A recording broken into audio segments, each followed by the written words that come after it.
Hello everyone, welcome to the channel Tutor Box. और आज की इस क्लास में आप सभी का स्वागत है। आज की इस क्लास में मैं आप लोगों से डिस्कस करने वाला हूं फिजिकल केमिस्ट्री के इंपॉर्टेंट टॉपिक, जहां से रेगुलर जीपेट के अंदर क्वेश्चंस पूछे जाते हैं, या कोई भी फार्मास्यूटिकल कॉम्पिटिटिव एग्जामिनेशन हो जिसमें फिजिकल केमिस्ट्री अगर सिलेबस में है तो वहाँ से क्वेश्चन पूछे जाते हैं। तो जनरली आप देखिए कि यहाँ से फिजिकल केमिस्ट्री है, यहाँ से मिनिमम अगर हम देखें तो 2 क्वेश्चन आए हुए हैं और मैक्सिमम 9 क्वेश्चन यहाँ पर आए हुए हैं। टोटल केमिस्ट्री के 38 क्वेश्चन आते हैं, उनमें से 2 से 9 क्वेश्चन आए, तो आप ऐसा मान के चलिए एवरेज 5 से 6 क्वेश्चन यहाँ से आते ही आते हैं।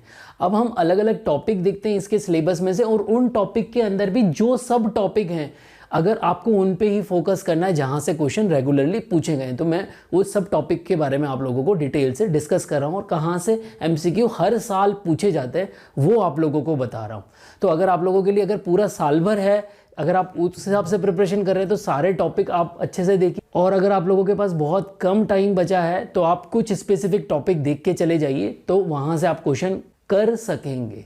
तो देखिए, फर्स्ट जो हमारा टॉपिक है फिजिकल स्टेट ऑफ मैटर। अब यहाँ पर एग्जामिनर ने जो क्वेश्चन पूछा है वो कहाँ से पूछा है? एक तो प्रॉपर्टी ऑफ मैटर में से पूछ लिया है एग्जामिनर ने क्वेश्चन। जैसे सॉलिड स्टेट है, तो जो सॉलिड स्टेट के अलग अलग चार्ट आप देखेंगे, चार्ट बना हुआ है, तो जहाँ से बुक से आप पढ़ेंगे तो वहाँ मैटर में सॉलिड स्टेट के अलग अलग चार्ट दिए हैं, तो उसको आप अच्छे से पढ़ लें। डाइपोल मोमेंट पे रेगुलरली क्वेश्चन पूछा गया है, पिछले 2-3 सालों से डाइपोल मोमेंट पे पूछा जा रहा है। डाई इलेक्ट्रिक कांस्टेंट पे भी 2019-18 में क्वेश्चन पूछा गया था। वंडरवाल फोर्सेस पे क्वेश्चन पूछा गया है। तो इन 4 टॉपिक को आप अच्छे से देख के जाइए पूरे चैप्टर में से, तो यहाँ से क्वेश्चन आप लोग कर पाएंगे। एक क्वेश्चन आपका, 1 या 2 क्वेश्चन यहाँ से जरूर आ रहे हैं। फिर अगर आप देखेंगे कॉलिगेटिव प्रॉपर्टीज, तो कॉलिगेटिव प्रॉपर्टी कौन कौन सी कॉलिगेटिव प्रॉपर्टी होती हैं, मतलब उनकी प्रॉपर्टीज कौन कौन सी है, तो उस पे भी क्वेश्चन आया। बेसिक कैरेक्टरिस्टिक्स पे क्वेश्चन आया कि which of the following is a colligative property. तो आपको आइडेंटिफाई करना है कि 4 दिए हुए ऑप्शन में से कौन सी कॉलिगेटिव प्रॉपर्टी होती है। तो बहुत ईजी क्वेश्चन है, वो क्वेश्चन पूछा गया है। उसके अलावा राउल्ट्स लॉ पे क्वेश्चन पूछा गया है। डिप्रेशन ऑफ फ्रीजिंग पॉइंट, ये इसको याद कर लीजिए, इसमें स्टार मार्क लगा लीजिए। हर साल जीपेट में एक क्वेश्चन यहां से न्यूमेरिकल आता ही आता है।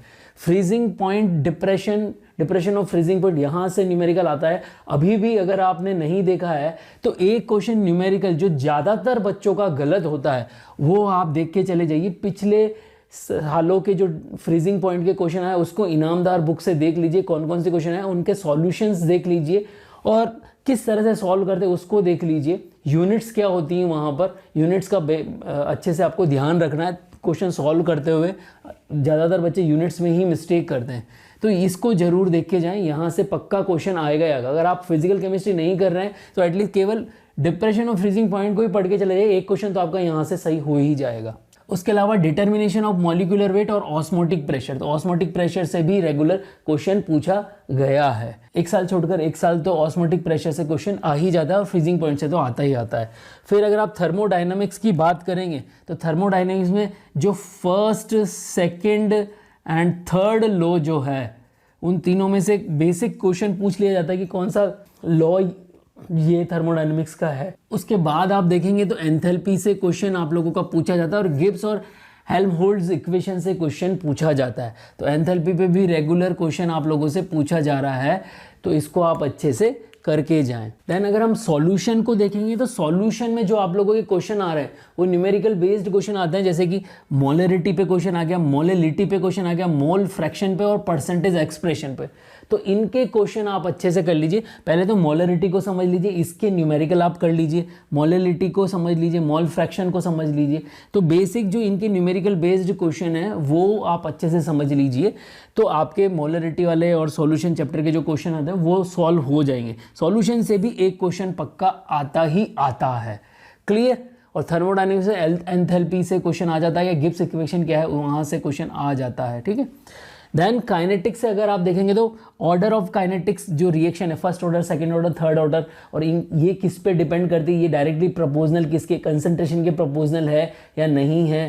ठीक है। और रेट कांस्टेंट क्या है, कैसे आइडेंटिफाई करेंगे, तो तीनों ऑर्डर का जो चार्ट है, मतलब उनके जो डिफरेंसेस है, first order, second order, third order में जो डिफरेंसेस हैं उनका चार्ट आप फिजिकल केमिस्ट्री, आपने अगर 11th-12th में भी फिजिकल केमिस्ट्री जो अगर नीट की कोचिंग आपने ली होगी तो वहाँ पर जो फिजिकल केमिस्ट्री पढ़ोगी, अगर उन कोचिंग के भी नोट्स आप जुगाड़ कर लेंगे और कहीं से अरेंज कर लेंगे तो आपको तीनों ऑर्डर में जो डिफरेंसेस हैं उसको आप अच्छे से करके जाए। वहाँ एक बेसिक क्वेश्चन यहाँ से पूछ लिया जाता है, ठीक है। उसके बाद मोलरिटीज़ ऑफ रिएक्शन, तो यहाँ से भी आता है, बट ऑर्डर ऑफ रिएक्शन से ज़्यादा क्वेश्चन आता है, तो एक क्वेश्चन आप यहाँ से मान के चलिए और एक आपका यहाँ से हो गया।